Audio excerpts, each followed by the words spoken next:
Specs network ద్వారా గుర్తించబడ్డ India's number 1 varicose veins hospital Avis ని సంప్రదించండి. నమస్కారం రస్తమానంపల్లి గారు. నమస్తే సిరి. సో చాలా మంది కూడా ఇప్పుడున్న ప్రజెంట్ సిచ్యువేషన్లో పిల్లల్ని పెంచే విధానంలో చాలా స్ట్రగుల్స్ అయితే ఫేస్ చేస్తున్నారు అని, బికాస్ వాళ్ళు అడిగే చిన్న చిన్న క్వశ్చన్స్కి ఆన్సర్స్ కూడా చెప్పలేని సిచ్యువేషన్లో ఉన్నారు. సో అలా మేడం, అంటే చిన్న పిల్లలకి చిన్నప్పటి నుంచి మదర్ దగ్గర పడుకోవడం అండ్ మదర్ చెప్పే కథలు వినుకుంటూ పడుకోవడం, అమ్మ కొంగును పట్టుకొని పడుకోవడం, ఇలాంటి అలవాటు ఉంటూ ఉంటుంది. సో అలా పిల్లలు పేరెంట్స్ దగ్గర పడుకోవడం వల్ల పాజిటివ్ ఉంటుందా, నెగిటివ్ ఉంటుందా మేడం? దీన్ని ఏ విధంగా చూడాలంటే? ఇట్స్ అంటే అసలు ఎక్సలెంట్ సైన్స్ అని చెప్పొచ్చు దీన్ని.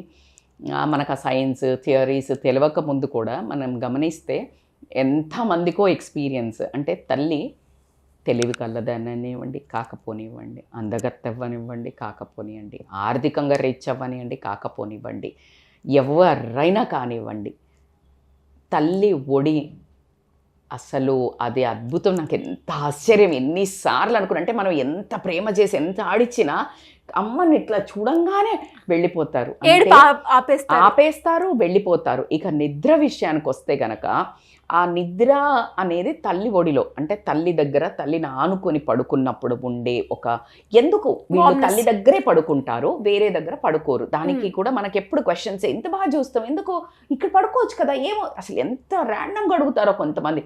దానికి ఒక రీజన్ ఏంటంటే, అంటే జనరల్గా మనం గమనిస్తే ఇట్లా బొజ్జని అనుకుంటూ పడుకుంటారు కొంతమంది. చాలామంది, అంటే మా పాప కూడా ఇట్లా కొంగు పట్టుకొని పడుకోవటము, తర్వాత వాళ్ళు ఎంత నోట్లో వేసుకున్నా కూడా అది కొంగు పట్టుకొని పడుకునేది అట్లా.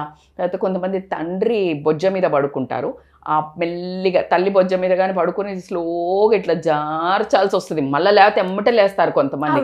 It shows their internal behaviours also. అయితే దీన్ని బేసికల్గా లండన్ మిలీనియం కోహర్ట్ అనే ఒక ఆర్గనైజేషన్ వాళ్ళు 9 months 9 నెలల పిల్లల నుంచి 11 years పిల్లలకు ఒక సర్వే కండక్ట్ చేశారు. వీళ్ళలో ఏం గమనించారంటే ఆర్థిక పరిస్థితులు ఏంటి పిల్లలవి, తల్లి మానసిక పరిస్థితులు ఏంటి, అలాగే అంటే వీళ్ళను ఎలా పెంచుతున్నారు, వీళ్ళు మధ్యలో రాత్రిలు లేస్తున్నారా, ఇట్లా కొన్ని పారామీటర్స్ తీసుకొని వాళ్ళు ఏం చేసిండ్రంటే ఒక సర్వే కండక్ట్ చేసి దానితో తెలిసింది ఏంటంటే, తల్లి దగ్గర పడుకున్న పిల్లలు తల్లితో కొన్ని సంవత్సరాలు వాళ్ళ మానసిక ప్రవర్తన కానివ్వండి, బిహేవియర్ కానివ్వండి, ఎమోషనల్ కంట్రోల్ కానివ్వండి, తర్వాత ఇన్సెక్యూరిటీస్ లేకుండా స్ట్రాంగ్ పర్సనాలిటీస్ అవ్వండి, ఎంతో రోల్ ప్లే చేస్తుంది అని వెల్లడి చేయటం జరిగింది. సో ఈరోజు మనం మాట్లాడుకునే టాపిక్ ఖచ్చితంగా యంగ్ మదర్స్కి చాలా చాలా హెల్ప్ అవ్వడం జరుగుతుంది. ఆల్రెడీ అయిపోయిన మదర్స్లో ఏమైనా ఇవి జరిగి ఉండకపోతే కనుక వాళ్ళు ఇప్పుడు టీనేజ్కి వచ్చినప్పుడు వాళ్ళ బిహేవియర్స్ని అబ్జర్వ్ చేసి ఇప్పటికీ కూడా మనం ఒక వీడియో అలాంటి పిల్లల కోసం మళ్ళీ వీళ్ళకి ఏం చేస్తే వాళ్ళకు హీలింగ్ అవ్వడం జరుగుతుంది అనే దాని మీద కూడా వీ కెన్ టాక్ అనే డిఫరెంట్ పాయింట్. సో ఈ రోజుకి ఇప్పుడు మాట్లాడే దాంట్లో ఎందుకు వీళ్ళకి పసిపిల్లలకి ఎందుకు తల్లి ఒడి అంటే అంత ఇష్టము అంటే కనుక మీరు గమనిస్తే, ఎస్పెషల్లీ నేను చెప్పే ఏజ్ మనకి ఎందుకు ఆ చిన్నప్పుడైతే మరీ అసలు వదిలి ఉండరు ఒక నిమిషం కూడా. అంటే ఏంటంటే వాళ్ళు మన పొట్టలో, అంటే ఆ మదర్ ఊంబులో ఉన్నప్పుడు వాళ్ళకి ఈ పరిసరం, ఇప్పుడు మీరు ఒక సిటీలో ఒక ఇంట్లో ఉన్నారు, ఊర్లో అంటే ఫర్ ఎగ్జాంపుల్ డిస్ట్రిక్ట్స్లో ఉన్నారు, సడన్గా హైదరాబాద్కి వచ్చారు, రాగానే ఇట్లా ర్యాండమ్గా వెళ్ళిపోతారా? లేదు. టేక్ యూ టైం, ఫస్ట్ ఇంటికి వాతావరణానికి ఆడబడాలా, టెంపరేచర్కి అలవాటు పడాలా, తర్వాత మీ గల్లీకి పక్కింటోళ్ళకి నైబర్స్కి, తర్వాత మీ గల్లీ దాటి కాస్త ఊరు, కాస్త ఆఫీస్, కాస్త you will become a king of that place. Yes or yes? Same example, పొట్టలో ఉన్నారు, బయటకు వచ్చారు, అప్పటిదాకా వెచ్చగా ఒక రకమైన సెక్యూరిటీ, ఎవ్వరు లేరు, వాళ్ళే king queen of that place మొత్తం. అసలు అమ్మ నేనే, ఇంకా అమ్మ నేనే, అసలు ఇంక థర్డ్ పర్సన్ నాన్న కూడా లేడు. అందుకే నాన్నలను మాట్లాడండి, స్పెండ్ చెయ్యండి, వైఫ్తో టచ్ చెయ్యండి, ఊంబు అని ఇవాళ రేపు వాళ్ళకు కూడా క్లాసెస్ అవుతున్నాయి. Because that science has proved పేరెంటింగ్లో వాళ్ళు అప్పటి నుంచే వాళ్ళు ఇచ్చే ప్రజెన్స్ బిడ్డకి తెలుస్తుంది. That's how. సో కాబట్టికే వీళ్ళు ఎప్పుడైతే ఈ మదర్ ఇంత ఉందో బయటికి రాగానే దే నోస్ కదా ఆ టచ్, ఇది మాదే, ఇది మనదే, ఇది మన ఫీల్, మన టచ్, మమ్మ అనే ఒక కాన్ఫిడెన్స్, ఒక సెక్యూర్డ్గా ఫీల్ అవుతారు. అందుకని ఎవరైనా తీసుకోగానే గయ్యమని ఏడుస్తారు. So they don't feel that security with the other hands. మళ్ళా నీకు అమ్మమ్మ ఇట్లా ఎత్తుకుంటే కొంతమంది క్వైట్ అవుతారు. దాని వెనకాల సైన్స్ కూడా మనం ఆలోచిస్తే ఈ మదర్కి ఆ మదర్కి ఉన్న బాండింగ్ ట్రాన్స్ఫర్ అవ్వడం. So it's all emotions. మనుషులు అంటేనే emotions, human touch, human feels. అందుకని నువ్వు ఏం ఫీల్ అయితే అది చేరుతుంది. ఈరోజు నేను ఇక్కడ నిన్ను తిట్టుకుంటున్నా, నీకు చేరుతుంది. నెగిటివ్ ఆరా, పాజిటివ్ ఆరా, అన్నీ ఎందుకు మాట్లాడుతున్నారు? ఎయిర్లో పాస్ అవుతాయి అవి. The magnetic waves will pull that energy. It's not a small thing. ఇట్లా మాట్లాడుకుంటూ పోతే ఇది ఒక పెద్ద ప్రపంచము. So coming to the point, అందుకనే అమ్మ ఒడికి 9 నెలల నుంచి ఖచ్చితంగా, అంటే పుట్టినప్పుడు టాడ్లర్ నుంచి ఒక 5 ఏళ్ల వరకు ఖచ్చితంగా మనతోటే పడుకోబెట్టుకోవడం అనేది ఇంపార్టెంట్. ఎస్పెషల్లీ నువ్వు ఫీడింగ్ చేస్తున్నప్పుడు వాళ్ళకి దూరం పడుకోబెట్టావనుకో, ఫీడింగ్ తర్వాత 5 years లోపలకు కూడా వాళ్ళకి ఆకలేస్తుంది. వాళ్ళకి ఆకలేసినప్పుడు నువ్వు లేవు, మేడం నేను రోజంతా ఇచ్చిన మేడం పాలు, లేకపోతే రోజంతా వాడిని మంచిగా తీసుకున్నా, నాకు నా టైం ఉండొద్దా? నేను అరే యార్ 9 నెలలు మోసావు కదా, ఇంకొక 5 ఏళ్ళు till they get a solid of mind. Oh she is there always she'll take care of me, మా అమ్మ నన్ను ఎప్పుడు బాజు అనే ఒక ఫీలింగ్స్ అవి చెప్పరు. It's not a vocal. వాళ్ళకి ఆ కాన్ఫిడెన్స్, ఆ సెక్యూరిటీ, ఆ భద్రతాభావం మంచిదిగా కాన్ఫిడెంట్గా వచ్చినప్పుడు అప్పుడు వాళ్ళు రూట్ అంతా తెలిసిపోతుంది కదా, అప్పుడు ఆటోమేటిక్గా వాళ్ళే విత్ స్టాండ్ అవుతారు. అప్పుడు నువ్వు నేర్పించు. అప్పటికి వాళ్ళకి ఎప్పుడు నువ్వు చెట్టు ఒకటి పాకుతూ ఉంటే ఏం చేస్తావు, ఏదైనా ఒక కట్టె పెడతావు, అది తీగలాగా కట్టె తీసేస్తారు, ఎందుకంటే అది ఆటోమేటిక్గా పాకిపోతుంది. That's how a human upbringing కూడా అంతే, మన మైండ్ సెట్ కూడా అంతే ఉంటుంది. సో కాబట్టికే నువ్వు వాళ్ళని పడుకోబెట్టుకుని వాళ్ళకి ఎప్పుడైతే వాళ్ళకి ఆకలి వేసినప్పుడు నువ్వు పాలు ఇవ్వడము, ఆకలి వేసినప్పుడు కాస్త ఫుడ్ ఇవ్వడము, లేకపోతే వాళ్ళు ఉలిక్కిపడి లేచినప్పుడు నేనున్నా అని అనటము, ఇవేమవుతుందంటే భరోసా. ఈ భరోసా నీకు తెలియకుండా మనం లేనప్పుడు వాళ్ళు పడుకునే ఉన్నారని నువ్వు అనుకోవచ్చు, ఆకలి కావట్లేదు నువ్వు అనుకోవచ్చు, కానీ ఆ లోపల జరిగేవి నీకేం తెలీదు. వాడు ఎప్పుడో ఒక చిన్న కళ్ళు తెరుస్తాడు, భయం వేస్తుంటుంది. నాకు ఎంత అంటే నాకు చీకటేస్తే లేవాలనిపించినా నేను లేవని నీళ్ళు తాగాలి, ఎందుకంటే ఒకప్పుడు లైక్ ఐ వాజ్ సో చీకటికి చాలా భయం నాకు. సో భయం వేసినా సరే అక్కడ పడి ఏడుస్తుంటా కానీ లేచి వెళ్ళి లైట్ వేయను. సో అట్లా లోపల ఇప్పుడు నన్ను చూస్తే ఏమనుకుంటారు, బాగానే పడుకుంది అనుకుంటారు. ఆ టైంలో ఏమనుకుంటారు, షీఈస్ గుడ్ ఓన్లీ. కానీ ఆ పడ్డ నరకము, ఆ బాధ నాకే తెలుసు. So this has been like for long time to నేను దాన్ని వినోవర్ చేయడానికి అక్కడ ఏముండదు, అక్కడ ఏం లేదు, అది చెట్టి, అది నీడ అట్లా రాదు, ఏముండవు, అట్లా నాకు నన్ను నేను అమాయించుకొని ఓవర్కమ్ చెయ్యడానికి ఏంట్లో పట్టింది.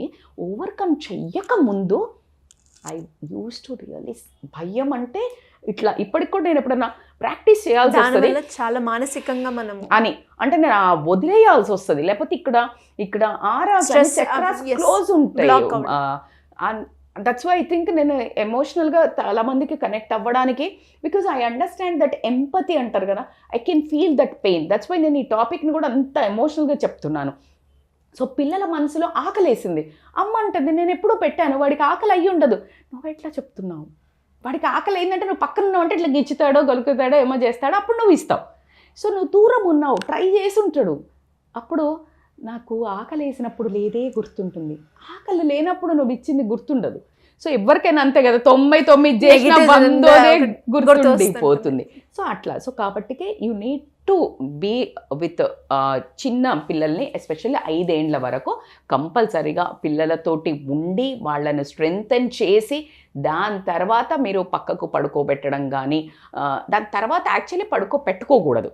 దానివల్ల ఏమున్నాయో నేను పరిణామాలు చెప్తా. బిఫోర్ గోయింగ్ టు దాట్, తండ్రులు ఈ మధ్యలో ఎక్కువ పడుకోబెట్టుకుంటున్నారు.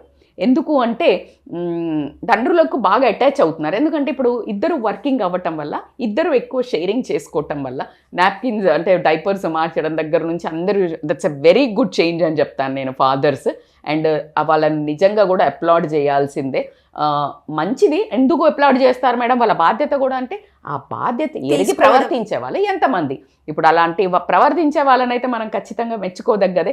మీది కూడా బాధ్యతనే అని చెప్పడం, మీరేం ఎక్స్ట్రా చేస్తలేరు అని కూడా చెప్పడమే జరుగుతుంది. ఎప్పుడైతే ఎవరైతే నేను చేస్తున్నాను కదా అంటే అదేం కాదు, నువ్వు చేయాల్సిందే, అది కామన్ థింగే అనేది మనం ఇక్కడ క్లియర్గా మెన్షన్ చేయాలి. సో ఎందుకు అంటే అదే సేమ్ వాళ్ళు ఎవరైతే తండ్రి దగ్గరికి వెళ్ళి అలా మీద పడుకుంటున్నారో వాళ్ళు కూడా స్టార్టింగ్ పడుకోరు. స్టార్టింగ్ కొన్ని రోజులు అంటిల్ వాళ్ళ నాన్న ఆ చిన్నప్పుడు ఎక్కువ టచ్ చేయటము, ఎక్కువ స్పెండ్ చేయటము, ఎక్కువ వాయిస్ వినిపించడము, ఎక్కువ అటాచ్ అవ్వడం ఉంటే okay this person also trust worthy person, మా అమ్మకు హాని చేస్తలేడు, నాకు హాని చేస్తలేడు అని she will hold that hand. వెళ్ళి నాన్న దగ్గర పడుకుంటారు. అంతకుముందు ఏదైతే ఆ వూంబులో ఉన్న అట్మాస్ఫియర్ నుంచి కాన్ఫిడెన్స్ కొంచెం వచ్చే వరకు మాత్రం తండ్రి దగ్గరికి కూడా పడు. హౌ ఫాస్ట్ వాళ్ళ నాన్న దగ్గరికి వెళ్తున్నారంటే అది పూర్తిగా క్రెడిట్ గోస్ టు నాన్న. నాన్న అంత బాగా చూసుకోవటం, నాన్న టైం ఇవ్వడం, నాన్న అటాచ్మెంట్ ఇవ్వడం, నాన్న పాజిటివ్ ఆరా స్పెండ్ చేయటం, నాన్న అమ్మతో బాగా చూసుకోవటం, లేకపోతే ఏదో ఇవి వైబ్స్ ఇవన్నీ లేదు ఆ పిల్లల్ని బాగా చూసుకోవటం కనుక చేసినట్టయితేనే వాళ్ళు మాత్రమే నాన్న దగ్గరికి వెళ్ళి పడుకోవడం అనేది మనం గమనించవచ్చు. కావాలంటే చెక్ చేసుకోండి మీరు. సో ఇలా ఇంపార్టెంట్ పాయింట్స్లో మీ ఎప్పుడైతే మీరు ఈ చైల్డ్హుడ్లో వాళ్ళని మీ దగ్గర పడుకోబెట్టుకుంటారో అమేజింగ్ కాన్ఫిడెన్స్ కానీ మంచి సెక్యూర్డ్గా ఫీల్ అయ్యి పిల్లలు అంటే కొంతమంది ఇట్లా జస్ట్ చెయ్యి పెడితే పడుకుంటారు, చెయ్యి తీసేస్తే వాళ్ళు ఇట్లా అవుతారు అంటే వాళ్ళకి ఇంకా ఎక్కువ అవసరం ఉంది అని అర్థం. వాళ్ళు మానసిక ధైర్యం మేబీ పేరెంట్స్లో ఎవరైనా ఒకరు వీక్ ఉండొచ్చు అలాంటి నేచర్. సో అందుకని వాళ్ళని చిన్నప్పటి నుంచే మీరు సెక్యూర్ చేయడం అనేది చాలా ఎక్కువ కాన్ఫిడెన్స్ ఇచ్చి అప్పుడు వదలండి. అప్పుడు 6-7 ఇయర్స్ తర్వాత కంపల్సరీ బయట పడుకోబెట్టాల్సిందే. అదర్వైజ్ నేను ఇంకా ఎక్కువ అటాచ్ అయిపోయాడు మేడం, ఉండట్లేదు మేడం అని అంటే చాలా ప్రాబ్లమ్స్ వస్తాయి. మనం ఒక అద్భుతమైన వీడియో చేసాం, పిల్లల్ని మీరు పడుకున్నాక రాత్రి మధ్యలో పడుకోబెట్టుకోవద్దు అని. అది వెంట ఇంటూ వైరల్ 1 మిలియన్ దాకా. సో అది చాలా ఇంపార్టెంట్ సబ్జెక్ట్. సో ఖచ్చితంగా మధ్యలో పడుకోబెట్టుకోకూడదు. వాళ్ళు చాలా డిఫరెంట్వి నేర్చుకుంటారు, మీకు ప్రైవసీ ఉండదు.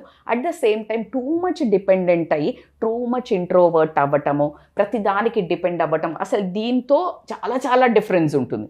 సో కాబట్టికి ఒక టైం వరకు ఎంత మస్టో ఒక టైం తర్వాత అంత అన్వాంటెడ్.